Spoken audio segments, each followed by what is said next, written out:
Hi everybody, my name's Steve Brilla. I am the owner of BPM Skis in Chippewa Falls, Wisconsin.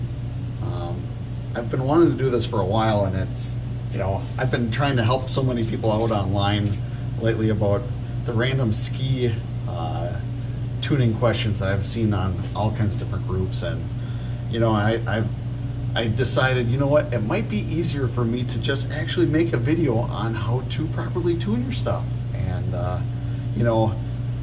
the way that I do stuff might be a lot different than the way that a lot of other people do stuff, but I've been tuning my own stuff now for probably about 15 years. And but back when I started skiing, I had a lot of shortcuts that I did that surprisingly still had really good results. So I'm gonna kind of go through some stuff. I'm going to try to break these videos into 4 different sections. And what I'll do is the first section will be on cleaning bases and proper edge angles and how to put edge angle on here. And then I will go into the actual base prep, how to properly wax your skis, how to fix minor imperfections in your bases, using good quality equipment. And then I like to call it my ghetto tuning. For the longest time I used a clothes iron. There was a point there where when I first got into my skiing career, I really tried to do things on the cheap. Skiing's pretty expensive, and you can get really creative on how you tune your gear. And then I'm going to talk about detuning skis as well. That's one of the things as a ski maker that I've really noticed makes a big difference. Is a lot of people don't know how that you're supposed to actually detune your skis, and it can really make a big difference. So but yeah, for today we're going to start with base prep, and we're going to sharpen edges. So before we get into cleaning the ski up and working the edges on it, let's talk about some of the equipment that we need in order to do so. So one of the most common things that people buy as a beginner, and they work absolutely great, are these cheap little pocket tuners. And basically what it is, it's just a plastic piece with a file on it, and there's 2 different angles on each side of this. And generally it's like a 0 degree and a 1 degree angle. They work absolutely great. As a beginner, perfectly fine to use. You put the flat side on the base, slide across it, your edges are sharp. So when you want to get into a little bit more advanced things, if you want to change angles on stuff, or you need to take off more material, you are going to need a sidewall planer. So the sidewall planer basically ends up removing the sidewall, either the plastic sidewall or the fiberglass and top sheet, in order to get more access to the metal edge. So ironically, a metal edge actually files easier than the plastic and fiberglass. So this is a very important tool. If you're having problems actually sharpening your edges, chances are you're going to need to run one of these over it. As far as the different file holders and edging tools, there's 2 different types. There's adjustable ones and there's fixed ones. So this guy here is made by Toco, is adjustable one. It's absolutely great. I love this thing. I used it a lot before I had my other equipment. And basically you can either load a file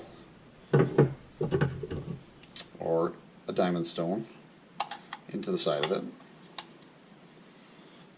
and it can adjust different angles on it. And again, just run across the base like so. Very simple, a good piece of equipment.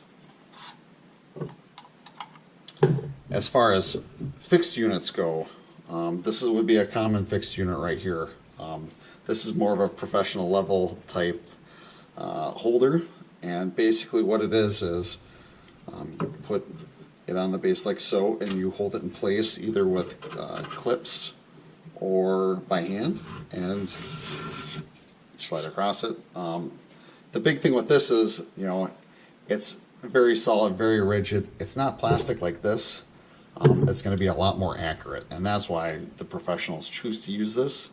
That being said, if you are just buying the fixed ones, you're going to have to get the different angles in order to change it. So the last piece here is for the bottom base bevel. So this is another holder again. We can use our diamond stone, load it in. And this is for our base bevel here. So a lot of misconception is, you know, the bottom of your ski is flat. Well, the bottom of the ski is flat except for your edges. Your edges need to have a bevel on it in order to make it so you don't catch edges, and it makes turning in general easier. So again, that's very simple. This actually puts the angle on the top of it here. So it's just like that. So, as you can see, this base is incredibly dirty. You can see there's kind of like the waxy film on there. That's going to be our wax. The other thing that you're seeing in there is a lot of the dirt and grime that you would normally see throughout the ski season. A lot of that stuff comes out at the end of the season. I mean, it could be, you name it, anything from, you know, tree sap to, you know, hydraulic oil from the groomer, all kinds of different things. So what we want to do is we want to clean that up. I mean, these skis are really dirty. So what I like to use is Goo Gone. Goo Gone is really simple. You know, you can find it anywhere. This is the sprayable stuff. The big thing is, in general, it just needs to be a citrus-based cleaner, and they're really good degreasers.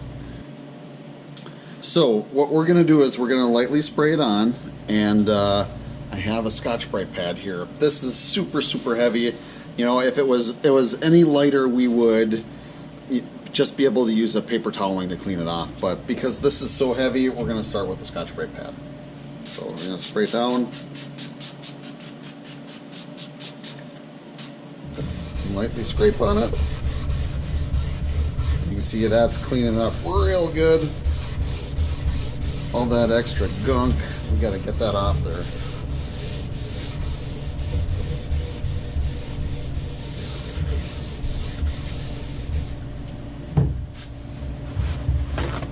Take some paper toweling. Wipe it off. That is nice and clean now.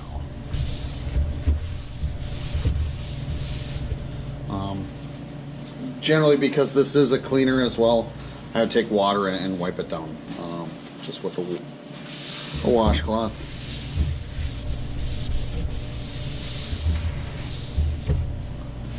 And now we're ready to do our edges. So now that the base is properly cleaned up real good, we want to start clearing the top side of this edge here.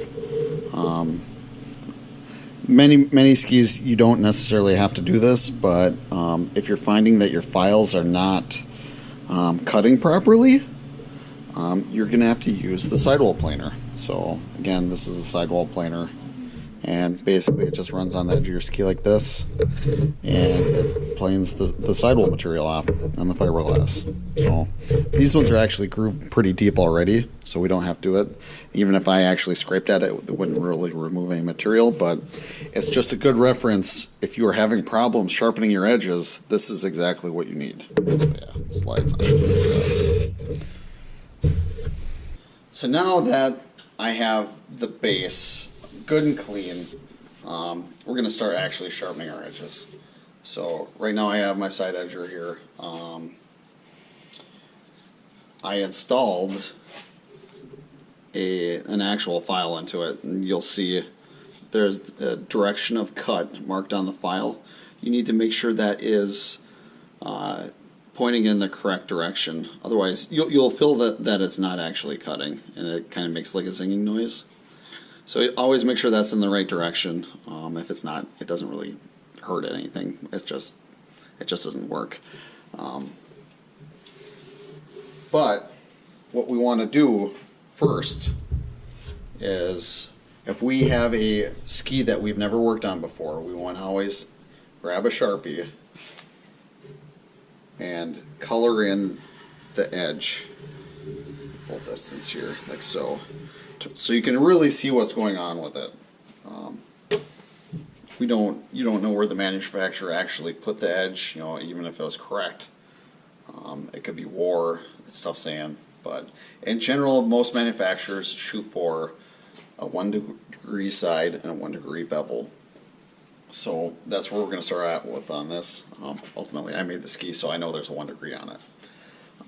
So I have it set for 1 degree, and what we want to do is put this portion here on the base, and we want to work from tip to tail and in one big motion.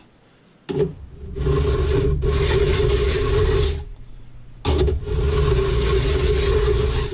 can see it slowly cleaning all that marker out.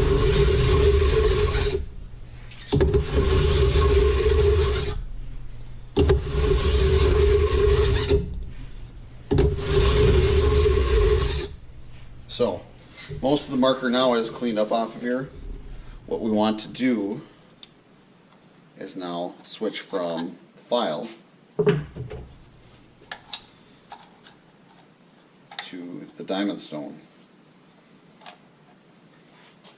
So that's how that locks in place. Really simple. The diamond stone is not directional. Doesn't matter what direction you go in.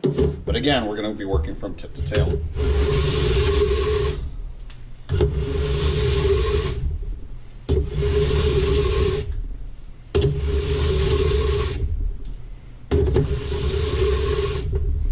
And now at this point, all of the marker is completely removed.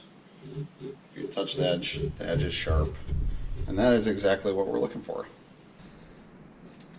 So now that we have everything good and cleaned up, we're going to work on our base bevel. Normally, if you don't have a base grind done on your ski, you're not going to have to do this. But if you do, it needs to be on there, because otherwise it'll make it so you catch your edges. So what we want to do is, again, we're going to be using our Sharpie. We're going to marker up the bottom edge here so we can exactly see what's going on with it.